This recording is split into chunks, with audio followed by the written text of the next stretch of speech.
Coucou mes petites biches, j'espère que vous allez bien. Je vous retrouve aujourd'hui pour une nouvelle vidéo Bujo. Aujourd'hui, je vais préparer avec vous le mois de juin. Je n'ai toujours pas d'instrument pour faire mes ronds, mes rectangles et tout ça. Donc, comme toujours, je vais utiliser une tasse pour faire un rond. On se débrouille comme on peut. Bon, c'est plus ou moins ça. Et je vais prendre un marqueur jaune. J'aime beaucoup la couleur jaune pour le moment. Et j'ai envie d'écrire juin ou June. Comment j'écris les autres mois? J'ai écrit mes autres mots en anglais, donc on va continuer en anglais.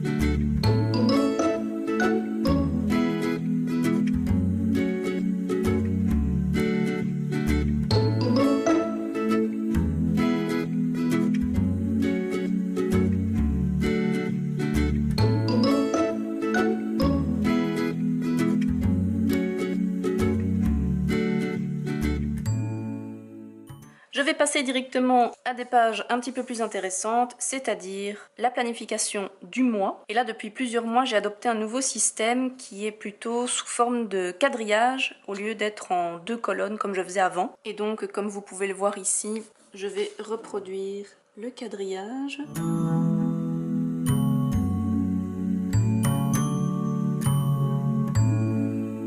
Encore une fois, c'est une idée que j'ai prise chez Boho Berry, qui est un petit peu mon inspiration au niveau Bujo. Si vous avez des chouettes comptes YouTube, même des Instagram Bujo, n'hésitez pas à me les laisser en commentaire, ça m'intéresse toujours. C'est vrai que j'aime beaucoup la chaîne de Cara, mais je n'en connais pas non plus 36, donc n'hésitez pas à partager vos préférés.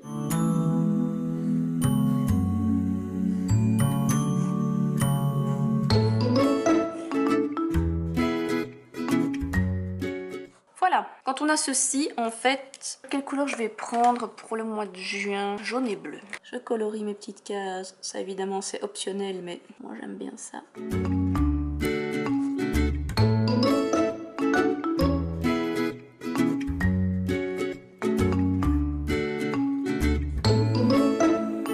Voilà, on va laisser sécher un tout petit peu.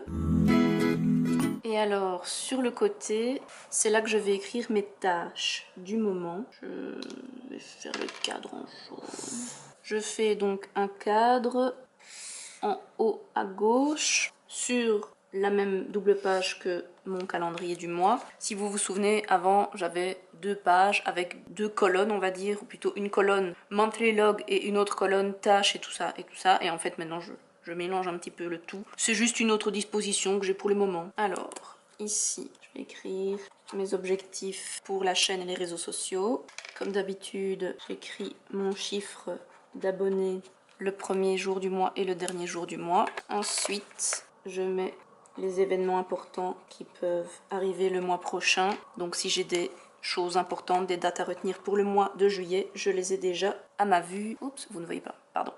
Je les ai déjà ici dans un petit coin et je sais déjà, ah ben oui, le mois prochain, j'ai ça qui arrive. Et donc ici en haut, comme je vous avais dit, je note d'un côté les vidéos que je vais faire et de l'autre côté mes tâches qui n'ont pas de date particulière. Donc c'est ce que j'ai envie de faire dans le mois, mais ce que je ne dois pas faire un jour particulier. Ensuite, on repasse au calendrier du mois. J'attends toujours un petit peu que mes couleurs aient séché, sinon ça a tendance à transpercer de l'autre côté de la page. D'ailleurs, vous voyez qu'on voit le cercle. Pour ça, les Moleskine et les Leuchtturm, c'est quand même pas le papier le plus épais qui existe. C'est un petit peu dommage pour la bullet journal, mais on fait avec ce qu'on a. Donc j'attends toujours un petit peu avant de reprendre mon feutre noir pour écrire mes jours. Et alors, le 1er juin tombe un vendredi, donc 5, donc 1, 8, 15, 22, 29, c'est bon. Donc je peux mettre le 1 ici. J'écris mes jours. Et comme je sais déjà que j'ai plusieurs choses de prévues pour le mois de juin, je vais les écrire directement. Notamment mon voyage en Californie, qui sera du 13 au 27. 2 semaines en Californie, les amis. Surtout, restez bien connectés si vous voulez voir les vlogs qui seront certainement en ligne à mon retour de Californie. Je peux également noter que le samedi 9, je cours un 10 km et ma belle-mère arrive. Voilà plus ou moins à quoi ressemble mon monthly log. C'est une nouvelle version par rapport à, par exemple, celle-ci de janvier, qui était celle que j'utilisais depuis plusieurs mois et que j'ai changée il y a peu. J'aime plutôt bien cette nouvelle disposition. C'est vrai que c'est toujours un petit peu long de faire toutes les cases, mais bon, voilà. On prend le temps pour faire son petit bugeot, hein. Maintenant, je passe au Mood Tracker et Habit Tracker, comme d'habitude aussi. Qu'est-ce que je vais faire? Je pense que je vais refaire le même que le mois passé. Pintou qui vient de dire bonjour, les amis. Oui, bonjour Pintou. On ne te voit pas? On ne te voit pas? Coucou les amis, je suis là, je ne vous ai pas oublié. Et alors? J'avais trouvé cette illustration pas mal sur Pinterest pour faire le mood tracker. Seulement, je m'étais un petit peu emmêlé les pinceaux. J'ai pas fait ça hyper bien. C'est-à-dire que j'ai pas fait assez de pétales. J'ai dû en rajouter par après. Mais soit, je vais essayer de le faire correctement cette fois-ci. C'est toujours compliqué de reproduire des images de Pinterest ou juste des images qu'on voit sur Internet parce que là-dessus, je ne vois pas quelle est la dimension du rond central. Je vais essayer avec un verre. Et on va bien voir ce qu'on aura comme résultat. Ça m'a l'air très grand. Mais enfin, je vais peut-être réussir à faire 15 pétales du coup. Mais non, j'en ai encore fait que 14, mais enfin, je les ai fait n'importe comment. C'est parce que le rond est trop grand. Bon, ça n'allait pas, alors je recommence avec le verre, mais avec un rond plus petit. Voilà, c'est pas un rond très rond, faut croire que mon verre ou mes doigts ne sont pas très ronds. Mais sérieusement, voilà, ce sera mieux comme ça. Ce n'est point grave.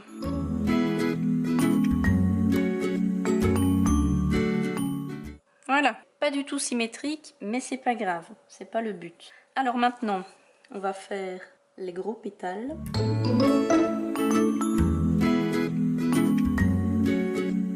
Et les pétales externes. Ce qui nous fait 1, 2, 3, 4, 5, 6, 7, 8, 9, 10, 11, 12, 13, 14, 15, 16, 17, 18, 19, 20, 21, 22, 23, 24, 25, 26, 27, 28, 29, 30. Ouais! Non mais je vous explique. J'ai fait le même. Comme je vous disais, je me suis cassé la nouille pendant des heures pour essayer de trouver un arrangement parce que j'avais pas bien fait mon compte de pétales. Donc ici, voilà, on dirait une rose de Noël. C'est magnifique.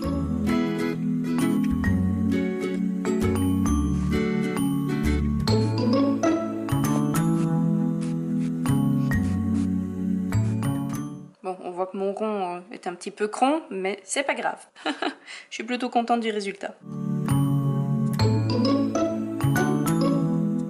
On a été coupé bien évidemment comme d'habitude avec mon appareil, donc j'ai fait mon habit tracker pendant que mon appareil refroidissait, comme d'habitude. Je mets tout maintenant dans un seul tableau au lieu de faire ça sur 2 pages. Ça m'évite de devoir recopier 2 fois les chiffres et les jours et je trouve ça tout aussi simple en fait et tout aussi pratique. Et ce que je fais depuis plusieurs mois maintenant, c'est que je remplis le habit tracker avec des petits traits et je prends 2 couleurs. Et je fais une ligne sur 2, une en jaune, une en bleu, ça peut être n'importe quelle couleur, c'est juste que j'aime bien ces 2 couleurs-là. Et donc là, j'ai toutes mes habitudes que j'essaie de faire quotidiennement et surtout mes tâches ménagères. J'aime bien tenir un petit peu le compte de quand j'ai changé mes draps, quand est-ce que j'ai repassé pour la dernière fois, quand est-ce que j'ai fait la lessive. Voilà, rien de neuf à ce niveau-là. Une nouveauté par contre qui m'a été inspirée par Esther de la chaîne Se Sentir Bien, c'est la Daily Time Bar. Et là, il s'agit de noter les 24 heures d'une journée et évidemment le mois. Moi j'ai commencé le 15, c'est pour ça qu'il n'y a pas toute la page qui est faite. Il n'y a pas les chiffres du 1 au 31 pour le mois de mai. Et en fait ça permet d'un petit peu mieux voir à quoi on passe ces journées. Moi j'ai vraiment l'impression de manquer de temps, de jamais arriver à faire tout ce que je veux, mais je pense que je me mets trop de choses à faire. Et du coup, avec ce genre d'exercice, ça permet de devoir se concentrer et de voir justement, tiens, combien de temps je passe à faire quoi, combien de temps je passe sur les réseaux sociaux ou à regarder la télé ou à travailler par exemple. Donc, tout comme le disait Esther, moi non plus, je ne vais pas spécialement vous montrer ma légende parce que je pense que c'est personnel et que vous devez choisir votre propre légende selon ce que vous faites, ce que vous avez envie de noter et tout ça. Mais voilà un petit peu pour vous donner une idée des couleurs qu'on peut mettre et de la répartition de la page. Moi je vais faire ça sur ma page du mois de juin et je viens vous montrer le résultat.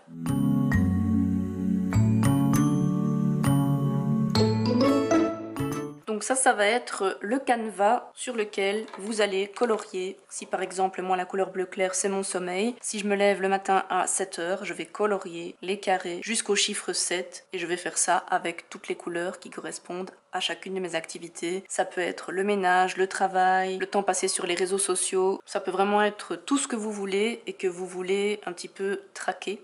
C'est comme un habit tracker, sauf que là c'est vraiment un daily tracker. Et donc on appelle ça Daily Time Bar. Et en fait je vous avais déjà parlé de ce genre de page parce que Bohoberry elle le fait mais tous les jours. Et donc tous les jours elle renote les heures de la journée et je trouvais ça extrêmement fastidieux et extrêmement chronophage. Et ici le fait d'avoir tout un mois sur une page, je trouve ça extrêmement intelligent parce que en plus ça nous permet au bout du mois de pouvoir avoir une vue d'ensemble et de dire tiens tu t'es levé fort tard ce mois-ci ou tiens t'as beaucoup travaillé ce mois-ci, tu t'en es pas rendu compte mais t'as fait beaucoup d'heures de travail. Donc c'est vraiment intéressant d'avoir tout sur une double page. Dites-moi si vous faites déjà ça ou si vous connaissez ce genre de page Daily Time Bar, ça m'intéresse. Et si jamais, est-ce que ça vous intéresse de faire ça? Est-ce que vous trouvez que ça peut être un bon moyen de voir où part votre temps? Et ensuite, la dernière page que je vais faire avec vous aujourd'hui, c'est une page d'exemple de mes dailies. Je dis que je ne vais en faire qu'un exemple parce que je pense que vous commencez à connaître maintenant mon système de colonnes. C'est toujours la même depuis plusieurs mois maintenant. Alors si vous entendez, ça m'étonnerait, mais si vous entendez un drôle de bruit, c'est Pintou qui ronfle. Non mais vraiment, ce chat est incroyable. Il s'est mis en dessous de la table où je suis pour venir dormir et ronfler en dessous de moi. Mais en fait... Attendez, pause. Je vous montre un exemple ici. Ça c'est ma semaine en fait. Et le truc c'est que je suis un petit peu psychorigide au niveau de la mise en page. J'aime bien que ça commence toujours par le lundi et que ma semaine soit toujours sur une double page. Ça fonctionne bien quand le mois commence à lundi. Mais ça n'arrive pas toujours. Ici, je vais plutôt... faire ma semaine là et ici noter autre chose et je continuerai mes semaines, voilà, on va s'arranger comme ça. Donc je vais juste vous montrer vendredi, samedi, dimanche, ce que je ne fais pas comme ça d'habitude mais c'est pas grave, d'habitude je coupe samedi et dimanche en deux mais c'est pas grave, 1, 2, 3 et ici je noterai autre chose. Voilà, ce sera une page vierge pour faire un petit peu du brain dump. Du 1 au 3. Grande semaine. Mais voilà, en fait, je n'ai pas énormément de choses à vous montrer en plus parce que j'essaye de prendre le moins de temps à mettre en place mon bugeot. Ici, évidemment, j'ai parlé en même temps, je vous montre le setup, donc ça prend toujours plus de temps. Mais sinon, je me prends une petite heure le soir, voilà, à la fin du mois, pour préparer le mois qui arrive et c'est fait, quoi. Et comme ça, au moins, tout mon mois est préparé. Ici, je vais faire le reste des colonnes hors caméra. Mais sinon, j'ai rien de spécial à vous montrer. Je pense que d'ici quelques mois, je referai un flip-through, donc une vidéo où je vous montre un peu mes pages préférées, mes collections ou mes dispositions préférées. Mais c'est vrai que sinon, c'est un petit peu toujours la même chose. C'est pour ça que ça faisait plusieurs mois que je n'avais pas fait de vidéo bugeot. Dites-moi, est-ce qu'il y a des choses que vous voulez voir en particulier? Est-ce qu'il y a des choses que vous aimeriez que je tente dans le bugeot? Ou bien vous pouvez aussi me proposer des idées de mise en page, de collection. Si vous avez un bugeot, dites-moi comment vous le faites. Si vous avez des photos ou des vidéos, surtout n'hésitez pas à me les montrer. Parce que moi, c'est vrai que j'ai rien de spécial à part ma mise en page traditionnelle à vous montrer. Voilà, voilà. J'espère que cette vidéo vous aura plu mes petites biches. N'hésitez pas à me laisser un commentaire avec tout ce dont je viens vous parler pour qu'on discute bugeot. Est-ce que ça vous plaît toujours autant les vidéos bullet journal? Est-ce que vous aimez toujours autant voir Pintou passer? Et surtout Gina qui est dans le décor depuis tout à l'heure. J'ai mis un plaid sur la table parce que je vais aller dehors après et évidemment elle s'est installée dessus. En attendant la prochaine vidéo, n'oubliez pas que vous pouvez vous abonner à ma chaîne en français et à ma chaîne en anglais et vous pouvez aussi regarder une autre vidéo. Je vous fais d'énormes bisous et je vous dis à bientôt.